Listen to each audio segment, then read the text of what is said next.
Look how tall the cassava is. Whoa, it's taller than me. And my sunflowers down there are also taller than me. It's been a minute since I last checked in, but that doesn't mean I haven't been out here working. That just means I've been out here working and I haven't been filming. Let me catch you up to speed.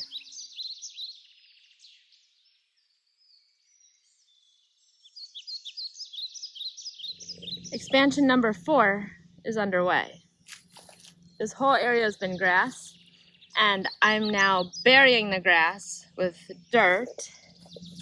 And on top of that, I'm going to put compost, it's good dirt. On top of that, we're going to mulch. So this is expansion area number 4. It is to the east of the orchard. This area was filled with sweet potatoes, and this area where I had planted melons and squash and tomatoes, all sorts of stuff in this area, was filled with weeds, all the way from that African basil bush all the way to here. Well, I want to get this part planted tonight so the plants have overnight to set before the heat of the day hits tomorrow. So I'm going to be putting a lot of these plants in here, a few of them in here, and some of them in here. To do so, because the soil really isn't ready, I have a couple of things. I have a huge pile of composted dirt, compost and soil mixed together over here, that I'll be adding to help make the soil ready. And I have this awesome bag. I'm gonna set it down on my chair here. A handy dandy chair.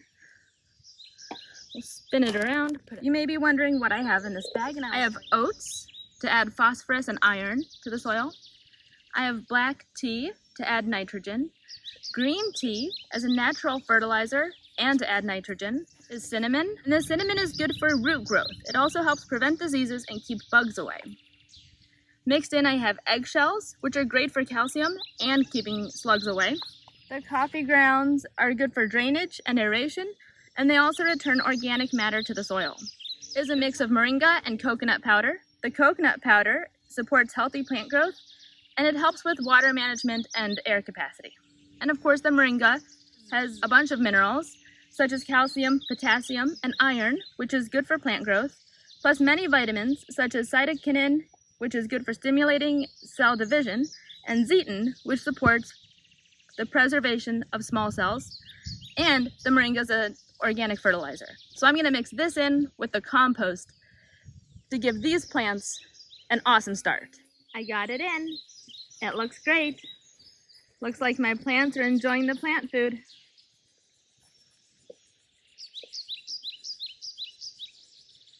I'm using straw to help suppress the weeds and also trap in the moisture, help protect the base of the plants.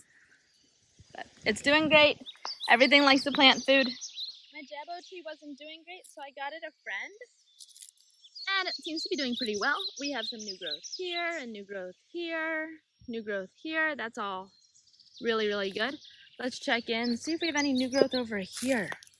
It dropped all its leaves. It actually dropped them the first time I moved it. It got really stressed. And so it dropped its leaves. I'm really hoping it comes back. It really hasn't yet. Scratch test says it's still alive, which is good. See if you scratch it and it shows green bark down here. So that's really positive. I'm just looking for new growth on here and I'm not really seeing too much. In fact, a lot of these leaves don't even look very healthy. So that may also be from the stress of moving it. It has dark pine bark around it. It likes more acidic-y soil, and that's really good for acid. Let's see, this might be this. Oh, look at this. Look at this. Those are all new buds. Oh, that does make me so happy. Look. Oops. Look at all that new growth. All right, so we are getting some new growth. We just had to be patient and look a little harder. All right, well that makes me very happy and very hopeful for this little guy. When I put the fig trees in the ground a while ago, you may remember, they dropped all their leaves. Coming back, that's my mammy. My other fig tree is over here, and they're doing awesome. Not only have they come back, but they've got a bunch of new growth, which is great. And even this guy, look at all these little new leaves. That's so exciting.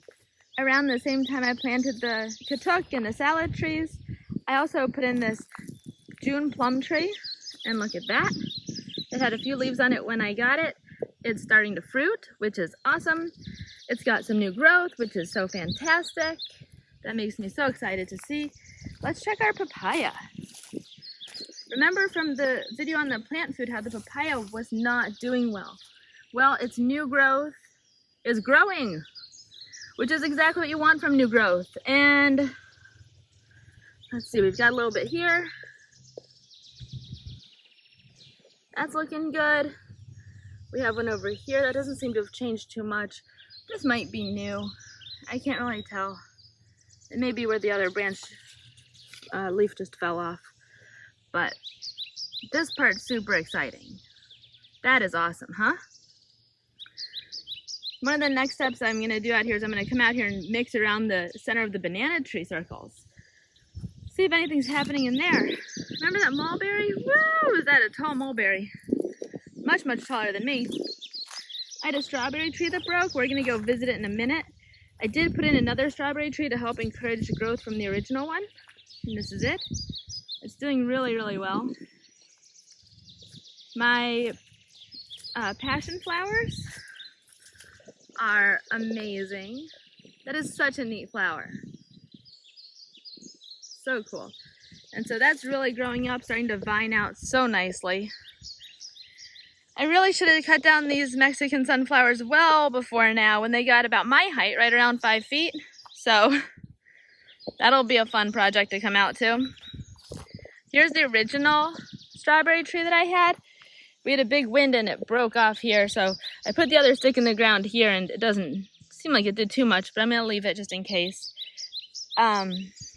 This one has some flowers, which is a great sign, and some little fruits. These will be ripe when they're red. It's also called a Jamaican cherry tree, I believe. And this one, it tastes like cotton candy. It's so delicious. You want to eat these berries right away. They're not going to last once you pick them. The nectarine tree, although there's no more fruit on it this year, we only had a couple that got eaten by animals. It's doing great. My bananas are growing. Let's peek over at the blackberry bushes. The blackberries are doing well. Oh, there are a couple ripe ones on here too. And a couple that are just getting ripe. Those are Suriname cherries. Blackberry in here with all the Mexican clover. I'm not too worried about this ground cover. I know it's a weed, but I'd almost rather have Mexican clover than St. Augustine runners or than some of the other possible ground covers. So for now, while I'm working on the orchard, I'm letting it stay. Wow! Look at this. This is an elderberry. And this whole one is new. Whoa, I love the new growth. I just love seeing all this amazing new growth. This is straight up new growth. This is all new growth. This one's just growing so well. The passion fruit vine. This one's doing all right. This one's coming up. This one is wanting some support. So I have a shelf and a tomato stand here just as a temporary support. I actually just got more bamboo so I can use the bamboo to stick it up. I'd like to put something along the fence underneath. I haven't figured out what. Maybe it'll be more berry bushes eventually. I relocated this Jules of Opar bush and the fire bush because they were planted right here. Of course, right next to the walkway, and they were hanging over the walkway. And as they grow, I didn't want them to continue hanging over. So I moved them back a little bit, and it looks like they're in shock, perhaps not loving the move, although I hope they come back. You can see it wasn't a huge move. But anytime you move a plant, you can pretty much expect it to go in shock. My Tindora, my ivy gourd, look at that growth, huh? I've got fruit that's ripe, just hanging down. I have some fruit that has been partially eaten, so we'll donate this to the ground, to the other bugs. And I had another one somewhere. There we go. Donate that back down to the ground. And boy, are these good. This Tindora, it's called a Tindora plant. These are so delicious. It's a ivy gourd and they taste just like cucumbers.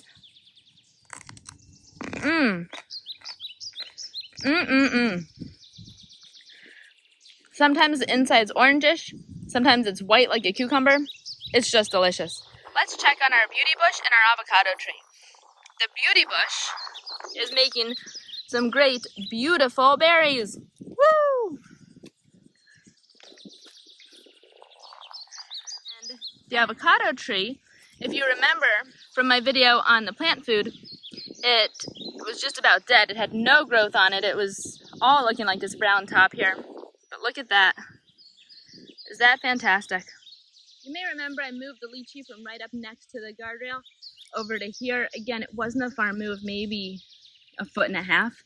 But anytime you move a plant, like I said, it can go into shock. So I'm really hopeful that the lychee comes back from the scratch test. I can tell the lychee is still alive. It's scratching green. My moringa tree is getting a little bit tall, so I should top it again, which means cut it off and take the top. What I'll do with the moringa that I'm not going to throw in the salad is I will put it into the dehydrator, dehydrate it, use it in my plant food. This branch is new growth. This is attached. This is new growth actually because, silly me, I took off a lot of the side branches when I should have taken it off the top. I have 2 other moringa trees growing. I have this one here, this little baby who's growing a little slower than some of the rest, and this big guy. Please excuse the mess, I'm using it for the expansion right over there. Next up, we'll put in the sage bushes, the cactus, and keep going on the expansions.